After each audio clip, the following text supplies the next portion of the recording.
साग एक सब्ज रंग की डीट किस्म की सब्ज़ी है, इसलिए कि जिस घर में घुस जाए 2-2 माह पड़ा रहता है। सर्दियों के कुछ माह तो इसकी हैसियत घर के फ़र्द जैसी हो जाती है। नाश्ते, लंच और डिनर में माँओं को इतनी फ़िक्र अपने बच्चों की नहीं होती जितनी साग की होती है। अक्सर घरों में अरे साग कहाँ है जैसे जुमले तवातुर से सुनने को मिलते हैं।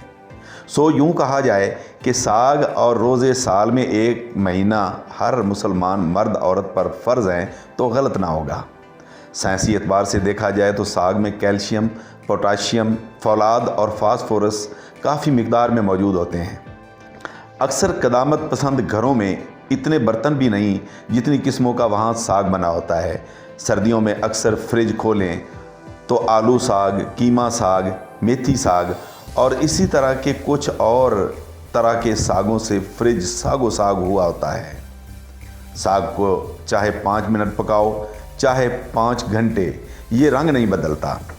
इसलिए अगर हम बेवफा लोगों को गरगट से जोड़ देते हैं कि वो गरगट की तरह रंग बदलते हैं, तो हम वफ़ादार लोगों को साग से तशबीह दे सकते हैं कि वो साग की तरह वफ़ादारी नहीं बदलते।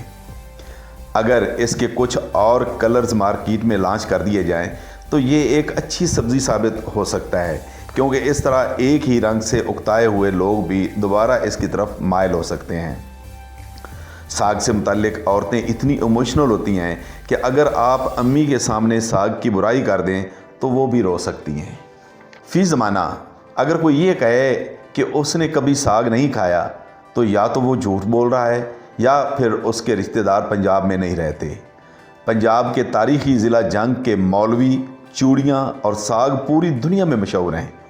अगर देहात से कोई दूर पार का रिश्तेदार भी मेहमान बनकर आए और साग साथ ना लाए तो फिर या तो वो रिश्तेदार नहीं रहता या फिर मेहमान नहीं रहता। साग की एक और भी अहम बात है कि एक दिन पकाओ तो हफ्ता हफ्ता चल जाता है। जो लोग साग को करीब से जानते हैं इन्हें अच्छी तरह इल्म होगा कि इसे खा खा कर बंदा खुद ख़राब हो जाए तो हो जाए, ये खुद कभी ख़राब नहीं होता। हमारे बुज़ुर्ग फरमाते हैं कि साग इंसानी सेहत के लिए अच्छा है, क्योंकि ये जिस्म की किसी चीज़ को छेड़ता ही नहीं, जैसा अंदर जाता है वैसा ही बाहर निकल आता है। ये मानना पड़ेगा कि साग और आग जिस घर को लग जाए वो मुश्किल से ही बचता है। साग एक ज़माने में सस्ती तरीन सब्ज़ियों में शुमार होता था, मगर ईंधन की कीमतों में इजाफे ने इसे भी महंगा कर दिया है।